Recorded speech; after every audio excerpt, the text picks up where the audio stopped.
চট্টগ্রামের ঐতিহাসিক কোয়াব রেসিপি সম্পর্কে তো সবাই জেনেছেন।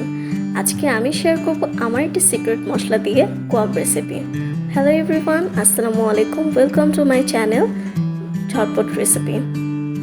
প্রথমেই মশলাটি তৈরি করার জন্য আমি এখানে নিয়ে নিয়েছি শুকনো মরিচ, তেজপাতা, এলাচ, দারচিনি, গোলমরিচ, জয়ফল, জৈত্রী, লবঙ্গ এবং জিরা।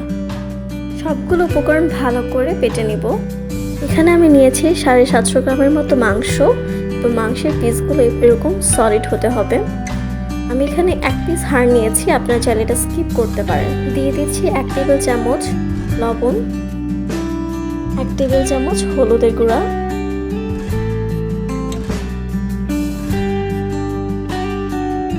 দিয়ে দিচ্ছি 1 টেবিল চামচ মরিচের গুঁড়া। কেউ ঝাল পছন্দ করলে এটা বাড়িয়ে বা কমিয়ে নিতে পারেন। দিয়ে দিচ্ছি 1 টেবিল চামচের চেয়ে একটু কম ধনিয়ার গুঁড়া।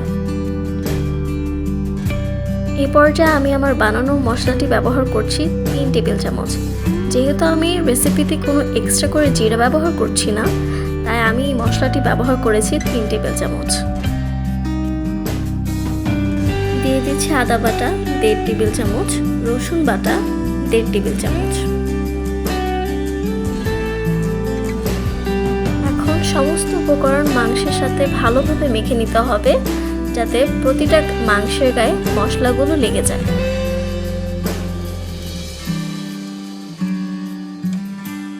ঠিক এইভাবে মাংসগুলো মাখানো শেষ হলে একটা ঢাকনা দিয়ে ঢেকে লো ফ্লেমে 5 থেকে 7 মিনিট মাংসটি রান্না করতে হবে, যাতে করে মাংসের ভেতর থেকে পানি ছেড়ে দেয়। এখানে মাংসের ভেতর থেকে পানি ছেড়েছে এবং আমি 1 কাপ পানি দিয়ে মাংসটাকে আবারও সিদ্ধ করে নেব।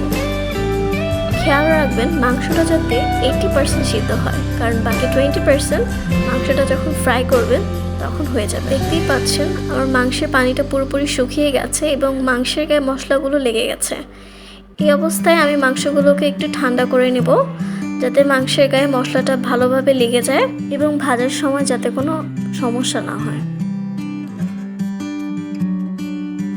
এখানে আমি একটি কড়াইতে তেল গরম করে নিয়েছি এবং একে একে সমস্ত মাংসগুলো একটা একটা করে তেলে ছেড়ে দেব। এবং খেয়াল রাখবেন এখানে যাতে চুলার ফ্লেম হাই না থাকে, অর্থাৎ মিডিয়াম ফ্লেমে সমস্ত মাংসগুলোকে ব্রাউন করে ভেজে নিতে হবে।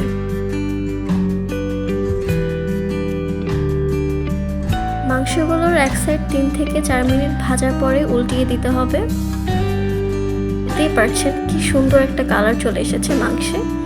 এভাবে অপর সাইড আরও 4 থেকে 5 মিনিট ভেজে নিতে হবে, ফলে মাংসগুলো অনেকক্ষণ মচমচে থাকবে। এখানে আরেকটা টিপস শেয়ার করি, মাংস ভাজার শেষে যে তেলের নিচে তলানিগুলো পড়ে যায় মশলার, সেগুলো ভালো করে ছেঁকে যে পাত্রে মাংস সিদ্ধ করেছিলাম সে পাত্রে এই মশলাগুলো এবং সামান্য তেল এবং পেঁয়াজ দিয়ে একটু ভেজে নিব।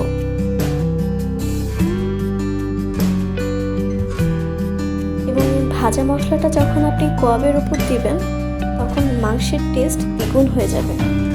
এভাবে পেঁয়াজটা 2 থেকে 3 মিনিট সটে করে নিলেই হয়ে যাবে। আর যারা কিনা মাংসটাকে 2 থেকে 3 দিন সংরক্ষণ করতে চাচ্ছেন, তারা এই পেঁয়াজের অংশটুকু স্কিপ করতে পারেন এবং এভাবে পেঁয়াজগুলো ভেজে মাংসের উপর দিয়ে দিলেই হয়ে যাবে।